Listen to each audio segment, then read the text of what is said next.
Good morning students.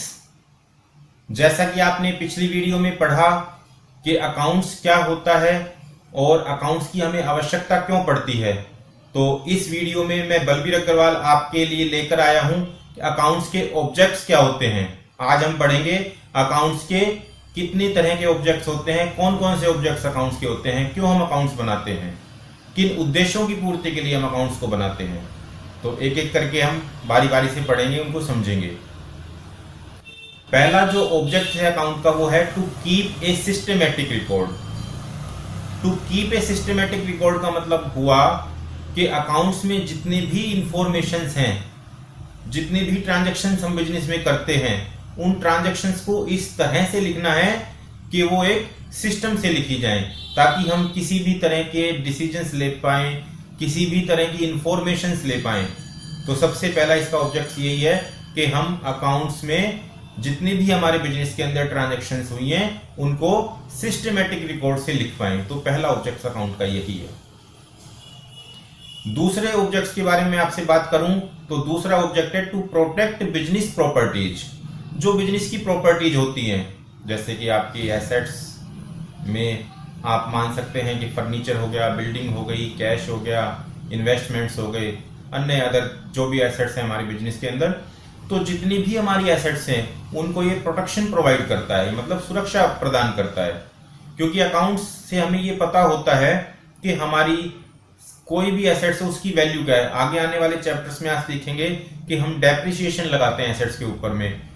तो depreciation लगाने से हमें ये पता होता है कि हमारे एसेट्स में हमने जितने रुपए की एसेट्स को परचेज किया था शुरू में, एक्चुअल में आज उसकी वैल्यू क्या है, हमें भविष्य के लिए किस तरह से काम करना है, कैसे पैसे को इकट्ठा करना है ताकि भविष्य में हम इस एसेट्स को रिप्लेस कर पाए। या दूसरा एग्जांपल मैं आपको समझाता हूँ, ये शायद आपको थोड़ा कम समझ आया होगा क्योंकि अभी आपने डेप्रिसिएशन वगैरह के चैप्टर नहीं पढ़े हैं। आगे आने वाले टाइम में जब हम इस चैप्टर को पढ़ लेंगे तब आपको ये बात समझ में आएगी। अभी मैं आपको एक सिंपल सा दूसरा एग्जाम्पल लेता हूँ। सपोज कीजिए हमने अपने बिजनेस में 5 लाख रुपए लगाने थे और हमने अपने बिजनेस में लगा लिया 8 लाख रुपए। तो एक्चुअल में जो 3 लाख रुपए हमने एक्स्ट्रा लगा लिए वो एक्चुअल में बेकार पड़े रह गए, क्योंकि उनका कोई यूज तो हुआ नहीं। यदि हम वो 3 लाख रुपए नहीं लगाते तो हमें कम से कम इंटरेस्ट का फायदा होता। चलो अगर आपने वो लगा भी लिए तो अकाउंट से आपको ये पता होगा कि आपको एक्चुअल में इतने पैसे की जरूरत नहीं थी, आपने इन पैसे को फालतू लगाया हुआ है। तो जो 3 लाख रुपए आपके पास एक्स्ट्रा रखा हुआ है उन्हें आप अपने पास मत रखिए। अकाउंट्स आपको ये बताएगा उन्हें आप अपने पास मत रखिए, बल्कि आप इस पैसे को कहीं दूसरी जगह इन्वेस्ट कर दीजिए, चाहे तो बैंक में जमा करा दीजिए या फिर किसी और एसेट्स में जैसे इन्वेस्टमेंट्स कर दीजिए, गोल्ड खरीद लीजिए या किसी दूसरी कंपनी के शेयर खरीद लीजिए या फिर कोई लैंड खरीद लीजिए। मतलब किसी भी तरह से इस पैसे को इन्वेस्ट कर दीजिए ताकि इस पैसे पे आपको रेट ऑफ रिटर्न मिले, कुछ इनकम मिले। तो इस तरह से हमने देखा कि अकाउंट्स जब हम प्रॉपर तरीके से बनाएंगे तो हमें ये प्रोटेक्शन प्रोवाइड कर रहा है हमारी प्रॉपर्टीज के लिए। हमें पता लग पा रहा है कि हमारी जो प्रॉपर्टीज हैं उनको हम किस तरह से सुरक्षित कर सकते हैं।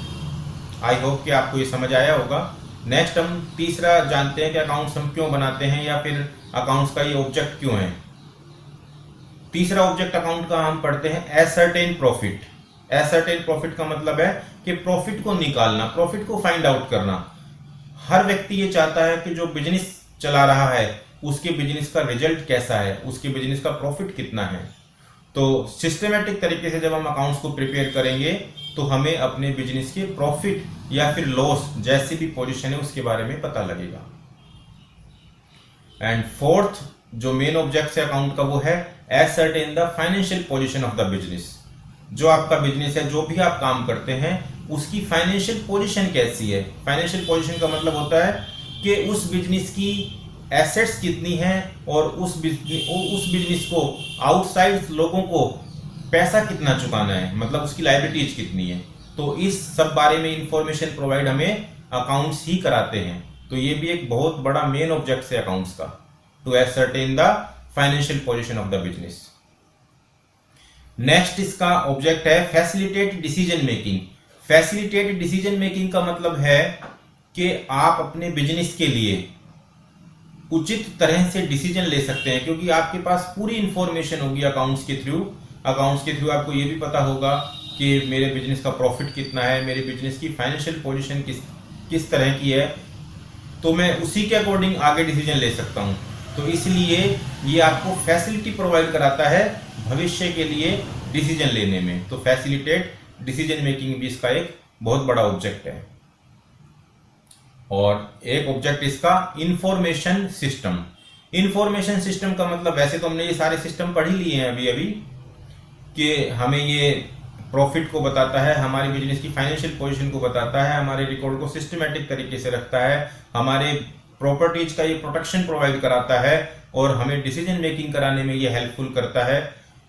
तो ये जो सारी इंफॉर्मेशंस हैं, एक ये भी लिख सकते हैं कि सारी जो इंफॉर्मेशन है ये हमें इसी अकाउंटिंग सिस्टम से ही पता लगती है। तो ये भी इसका बहुत बड़ा ऑब्जेक्ट है कि इंफॉर्मेशन सिस्टम ये इंफॉर्मेशंस को प्रोवाइड कराता है।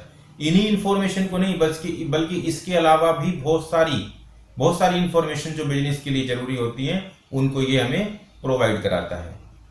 तो आई होप कि ये जो भी मैंने आपको ऑब्जेक्ट्स बताए अकाउंट्स के, ये आपको समझ आए होंगे। जैसा भी आपको लगा मेरी वीडियो से, जितना भी आपने सीखा, मुझे कमेंट करके ये जरूर बताइएगा कि आपको ये ऑब्जेक्ट्स कैसे लगे, कितने समझ में आए, ताकि कोई कमी हो या कोई आपका सजेशन हो तो उसी के अकॉर्डिंग मैं अगली वीडियो में वो सुधार कर पाऊं। तो मिलते हैं फिर नेक्स्ट वीडियो में। Thank you. टोरस एजुकेशन संस्थान से संबंधित अधिक जानकारी के लिए आप हमसे संपर्क कर सकते हैं। धन्यवाद। You can contact us for information related to Taurus Education Institute. Thank you.